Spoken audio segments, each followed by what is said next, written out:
ദൈവ തിരുനാമത്തിന് മഹത്വമുണ്ടാവട്ടെ.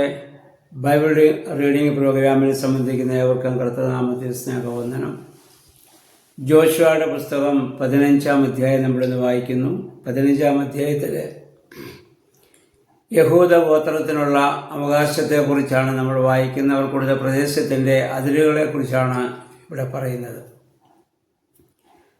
ചാവുകളിൻ്റെ തെക്കേ അറ്റത്ത് നിന്ന് തെക്ക് പടിഞ്ഞാറോട്ട് ഏകദേശം 88 കിലോമീറ്റർ അകലെയുള്ള കാദേശ് ബർണ വരെയാണ് ഇത് പോകുന്നത്. അവിടെ നിന്ന് വടക്ക് പടിഞ്ഞാറോട്ട് മിസ്രയീം തോടിന് സമാന്തരമായി മധ്യധരണിക്കാടൽ വരെ അത് എത്തുന്നുണ്ട്. ഇത് വാഗ്ദത്ത ദേശത്തിൻ്റെ തെക്കേ അതിർപ്രദേശമാണ്. കിഴക്കേ അതിര് അതിൻ്റെ ചാവുകടലുമാണ്. ഇവിടെ നെപ്തോഗിലെ ഒരു നീരുറവയെക്കുറിച്ച് പറയുന്നുണ്ട്. ഇസ്രായേലുമായി യുദ്ധം ചെയ്ത ബെർ നെപ്തോഗ് എന്ന് പറയുന്ന ഫറവോ രാജാവിൻ്റെ ഓർമ്മയ്ക്കായി ആ പേര് അങ്ങനെ വന്നുവെന്ന് ചരിത്രകാരന്മാർ രേഖപ്പെടുത്തുന്നുണ്ട്. പിന്നെ അതിലെ അതിരുകൾ പറയുന്നുണ്ട്. തിപ്ന എന്ന് പറയുന്നത് വാസ്തവത്തിൽ ഫെലിസ്ത്യ ദേശത്തിൻ്റെ ഒരതിരാണ്. അങ്ങനെ അവർക്കുള്ളതായ ആ ഭൂപ്രദേശത്തിൻ്റെ അതിരുകൾ നമ്മളിവിടെ വായിക്കുന്നുണ്ട്. 13 മുതൽ 19 വരെയുള്ള വാക്യങ്ങൾ കാലേബിൻ്റെ അവകാശത്തെക്കുറിച്ചാണ് പറയുന്നത്. ഇതിന് തൊട്ടുമുമ്പുള്ള അധ്യായത്തിൽ നമ്മളത് വായിച്ചതാണ്. കാലേബിന് ആ പ്രദേശം കൊടുത്തത്. അവൻ മറ്റുള്ളതായ അവിടെയുള്ള മല്ലന്മാരെയൊക്കെ ഓടിച്ച ആ പ്രദേശം ഞാൻ സ്വന്തമാക്കിക്കൊള്ളാമെന്ന് പറഞ്ഞ് അങ്ങനെ ചെയ്തു. അപ്പോൾ കാലേബിൻ്റെ മകൾ അക്സായെ ഇവിടെ ഒത്നീയേൽ എന്ന് പറയുന്ന ഒരു മനുഷ്യന് ഭാര്യയായി കൊടുക്കുന്നു. കാരണം അവൻ അനാക്യരെ ഓടിച്ചു കളഞ്ഞതിൻ്റെ പ്രതിഫലമായി കാലേബ് അവൾക്ക് കൊടുത്തതാണ്. അവൾ ഈ ഒത്നീയേലിൻ്റെ ഒരു നിർദ്ദേശപ്രകാരമായിരിക്കാം അവളുണ്ടായിരുന്ന നല്ലൊരു നീരുറവ അവിടെ അപ്പനോട് ചോദിച്ചു വാങ്ങുന്നുണ്ട്. നീരുറവ എന്ന് പറയുന്നത് ജീവൻ്റെ വലിയ പ്രതീകമാണ്. പുതിയ നിയമത്തിൽ നമ്മളെ സംബന്ധിച്ചിടത്തോളം നീരുറവ എന്ന് പറയുന്നത് ഒന്ന് ദൈവത്തിൻ്റെ വചനമാണ്, രണ്ട് കർത്താവിൻ്റെ ശരീര രക്തങ്ങളാണ്. ഭൂമിയിൽ ജീവിക്കാൻ നമുക്ക് ഭൂപ്രദേശങ്ങളുണ്ട്. എന്നാൽ നിത്യജീവൻ്റെ ജലം നമുക്കുണ്ടോ എന്ന് നമ്മൾ ചിന്തിക്കേണ്ടതാണ്. ആ നിത്യജീവൻ്റെ ജലം നമുക്ക് ലഭിക്കുന്നില്ല എങ്കിൽ ഭൂപ്രദേശം കൊണ്ട് യാതൊരു പ്രയോജനവുമില്ല. യോഹന്നാൻ്റെ സുവിശേഷം 7-ാം അധ്യായത്തിൻ്റെ 38 മുതലുള്ള വാക്യങ്ങളിൽ നമ്മുടെ കർത്താവ് യെരുശലേം ദേവാലയത്തിൻ്റെ പെരുന്നാളിൻ്റെ ഒരു വലിയ ദിവസം യെരുശലേം ദേവാലയത്തിൻ്റെ മുറ്റത്ത് നിന്ന് വിളിച്ചു പറയുന്നു, ദാഹിക്കുന്ന ഏവരുമേ എൻ്റെ അടുത്ത് വന്ന് കുടിക്കുവിൻ. എന്നിൽ വിശ്വസിക്കുന്നവൻ്റെ ഉള്ളിൽ നിന്ന് ജീവജലത്തിൻ്റെ നദി ഒഴുകുമെന്ന്. കർത്താവ് 10,000-കണക്കിന് ആളുകൾ കൂടിയിരുന്നപ്പോൾ അവിടെ നിന്ന് വിളിച്ചു പറഞ്ഞ എല്ലാവരും എൻ്റെ അടുത്ത് വന്ന് ഇവിടെ വന്ന് കുടിക്കും. കർത്താവിന് അവിടെ മറ്റ് പാനീയങ്ങൾ കച്ചവടം ചെയ്യുന്ന രീതിയില്ലായിരുന്നല്ലോ. കർത്താവ് അരുളി ചെയ്തതായ ജലമെന്ന് പറയുന്നത് കർത്താവ് അരുളി ചെയ്യുന്നതായ ദൈവത്തിൻ്റെ വചനങ്ങളായിരുന്നു. ഒരുവൻ്റെ ദാഹം തീർക്കുവാൻ നമുക്കറിയാം 2, 3, 4 ഗ്ലാസ് വെള്ളം കുടിച്ചാൽ മതി, ദാഹം തീരും. എന്നാൽ ഒരു നദി ഒഴുകിയാൽ എത്ര പേരുടെ ദാഹം തീരും? ഒരു നദി ഒഴുകിയാൽ അത് ഒഴുകിപ്പോകുന്ന സ്ഥലത്തെ മുഴുവൻ ഭൂപ്രദേശങ്ങളും ആ വെള്ളം കുടിക്കും.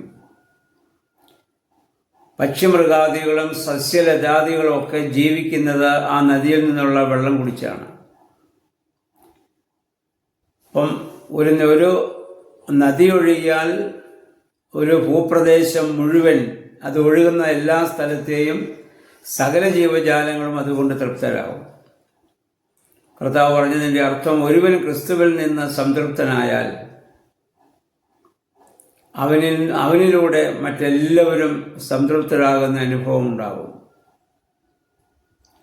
നമ്മൾ ക്രിസ്തുവിലായിക്കഴിഞ്ഞാൽ നമ്മുടെ വാക്കുകളും നമ്മുടെ ചിന്തകളും നമ്മുടെ പ്രവൃത്തികളും അനേകർക്ക് ആശ്വാസകരവും സന്തോഷപ്രദവും ആയിത്തീരും എന്നുള്ളതാണ്.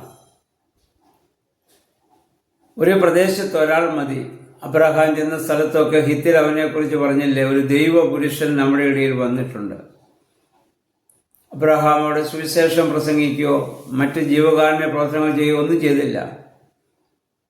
അബ്രഹാമിൻ്റെ ജീവിതം തന്നെ അവർക്കൊരു വലിയ ഒരു അനുഗ്രഹമായിരുന്നു. അബ്രഹാം ദൈവപുരുഷനാണെന്ന് അവനെക്കുറിച്ച് സാക്ഷ്യം പറയുകയാണ്. നമ്മളെക്കുറിച്ച് നമ്മുടെ ഭവനക്കാരുടെ, നമ്മുടെ ദേശക്കാരുടെ, അയൽപക്കക്കാരുടെ സാക്ഷ്യം എന്താണ്? അത് നമ്മൾ ഓരോ ദിവസവും ചിന്തിക്കേണ്ടത്. ഞാനൊരു അനുഗ്രഹമാണോ അതോ ഒരു ശാപമാണോ? അനുഗ്രഹമാകാൻ സാധിക്കണമെങ്കിൽ ദൈവം നമ്മിൽ വസിക്കണം, ദൈവത്തിൻ്റെ ആത്മാവ് നമ്മിൽ വസിക്കണം.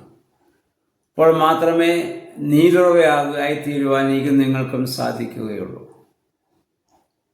ഈ നോമ്പിൻ്റെ ദിവസങ്ങളൊക്കെ നമ്മൾ പ്രാർത്ഥിക്കേണ്ടത് ആ കർത്താവ് അരുളിച്ചെയ്തതായ ആ നീരുറവ നമ്മിൽ നിന്ന് ഒഴുകുന്നതിന് വേണ്ടിയിട്ടാണ്.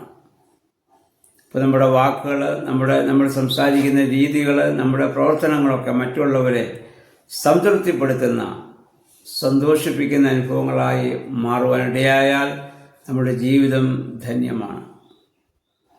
മറ്റുള്ളവർക്ക് ദുഃഖവും നിരാശയുമാണ് നമ്മുടെ വാക്കുകളിലൂടെയോ പ്രവർത്തനങ്ങളിലൂടെയോ ജീവിത രീതിയിലൂടെ ഉണ്ടാകുന്നെങ്കിൽ നമ്മളൊരു ശാപമാണെന്നുള്ളതിന് യാതൊരു തർക്കവുമില്ലല്ലോ. അതുകൊണ്ട് ഈ നീരുറവ നമ്മുടെ ജീവിതത്തിൽ നിന്നുണ്ടാകുവാൻ ദൈവം നമ്മെ സഹായിക്കട്ടെ. അതിൻ്റെ പിന്നീട് നമ്മൾ വായിക്കുന്ന 63-ാം വാക്യം, യെരൂശലേം യഹൂദ പ്രദേശത്തിന് വെളിയിലായിരുന്നു. അത് ബെന്യാമീൻകാർ കൊടുത്ത അവകാശത്തിൽപ്പെടുന്നതാണെന്ന് എൻ്റെ 8-ാം വാക്യത്തിൽ നമ്മൾ വായിക്കുന്നുണ്ട്. ഈ യെരൂശലേം പിന്നീട് ജാതികളുടെ കയ്യിലായിരുന്നു, അത് യെബൂസ്യരുടെ കയ്യിലായിരുന്നു. ദാവീദ് രാജാവ് യുദ്ധം ചെയ്ത് പിന്നീട് അത് പിടിച്ചെടുക്കുകയാണ് ചെയ്തതെന്ന് 2 ശമൂവേൽ 5:6 മുതൽ 10 വരെയുള്ള വാക്യങ്ങൾ നമുക്ക് മനസ്സിലാക്കാൻ സാധിക്കുന്നുണ്ട്. അപ്പോൾ ഈ ദേശത്തിൽ നിന്ന് ജാതികളെ ഒഴിവാക്കുക എന്ന് പറഞ്ഞാൽ, വാഗ്ദത്ത ദേശത്തിൽ നിന്ന് ജാതികളെ പൂർണ്ണമായി ഒഴിവാക്കാൻ പറഞ്ഞാൽ, പുതിയ നിയമവുമായി നമ്മൾ ചിന്തിക്കുമ്പോൾ നമ്മുടെ ഹൃദയത്തിൽ നിന്ന് കോപം, അസൂയ, വെറുപ്പ്, നിഗളം ഇങ്ങനെയുള്ള ജഡത്തിൻ്റെതായ എല്ലാ ആഗ്രഹങ്ങളെയും ഇച്ഛകളെയും പ്രവൃത്തികളെയും നീക്കിക്കളയുക എന്നുള്ളതാണ്. അപ്പോൾ മാത്രമേ നമുക്ക് സ്വസ്ഥമായി ഇവിടെ വസിക്കുവാൻ സാധിക്കുകയുള്ളൂ.